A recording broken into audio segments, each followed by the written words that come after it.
नमस्कार मित्रांनो, संजय गांधी निराधार अनुदान योजना, श्रावणबाळ योजना व इतर सर्व निराधार अनुदान योजनेतील लाभार्थ्यांसाठी महत्त्वाची अपडेट आहे। मित्रांनो, आपल्याला नोव्हेंबर महिन्याचे पैसे कधी मिळणार, केव्हा मिळणार असा प्रश्न पडलेला आहे। तर मित्रांनो, अनेक ठिकाणी वेगवेगळ्या माहिती दिली जाते, परंतु आपण थेट आणि थोडक्यात माहिती देणार आहोत। तुमचा वेळ घेणार नाही आणि अफवा अशी पसरवल्या जाणार नाही। तर मित्रांनो, सरकारने काही सूचना दिलेल्या आहेत, त्या सूचनाचे पालन केले तरच या ठिकाणी वाढीव अनुदान लाभार्थ्यांना मिळणार आहे। त्या संदर्भात थोडक्यात माहिती आपण बघणार आहोत। तर मित्रांनो, तुमचा वेळ न घेता थोडक्यात माहिती देण्याचा प्रयत्न करू, कारण की अनेक व्हिडिओ या संदर्भात आलेले आहे। अनेक जण काही माहिती देतात, पण आपण निराधार बांधवांसाठी थोडक्यात माहिती देणार आहोत। मित्रांनो, संजय गांधी श्रावणबाळ योजनेचे पेन्शन 20 तारखेपर्यंत जमा होणार आहे। दिव्यांगांचे पेन्शन 2,500 रुपये वित्त विभागाकडून वाढ करण्याकरिता मंजुरी मिळालेली आहे। 20 तारखेच्या आत मध्ये सर्वांच्या खात्यावर पैसे जमा होणार आहे।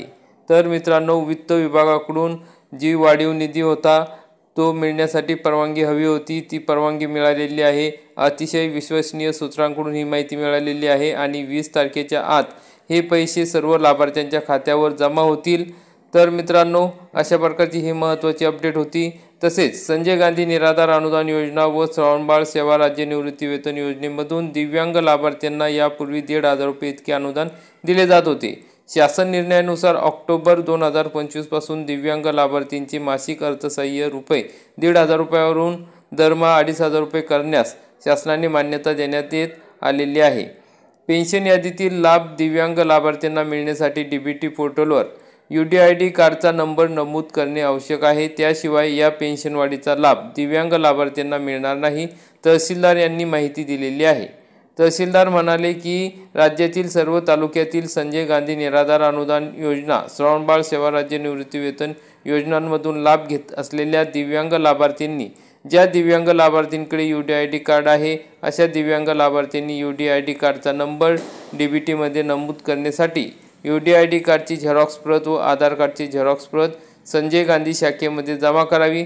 तसेच ज्या दिव्यांग लाभार्थ्यांनी अद्याप UDID कार्ड काढलेले नाही अशा दिव्यांग लाभार्थ्यांनी जिल्हा शल्य चिकित्सक यांनी दिलेल्या खालील वेळापत्रकानुसार व पात्र असणाऱ्या दिव्यांग लाभार्थ्यांनी उपजिल्हा रुग्णालय OPD या ठिकाणी व इतर दिव्यांग लाभार्थ्यांनी जिल्हा रुग्णालय या ठिकाणी नेमून दिलेल्या ठिकाणी वाराच्या दिवशी व वेळेत उपस्थित राहून तात्काळ UDID कार्ड काढून घेण्याचे आहे, असे तहसील कार्यालय व संजय गांधी शाखेने आवाहन केलेले आहे। तर मग मित्रांनो, अशा प्रकारे दिव्यांग लाभार्थ्यांनी लवकरात लवकर UDID कार्ड काढून घेणे गरजेचे आहे आणि डीबीटी पोर्टलवर नोंद करणे गरजेचे आहे। तसेच मित्रांनो, आज संजय गांधी निराधार अनुदान योजनेचे जे पोर्टल आहे त्यावर सूचना येणार आहे, अशी माहिती विश्वसनीय सूत्रांकडून दिलेली आहे आणि 2-3 दिवसात हे पैसे लाभार्थ्यांच्या खात्यात जमा होण्यास सुरुवात होणार आहे। अशा प्रकारची महत्त्वपूर्ण अपडेट होती मित्रांनो।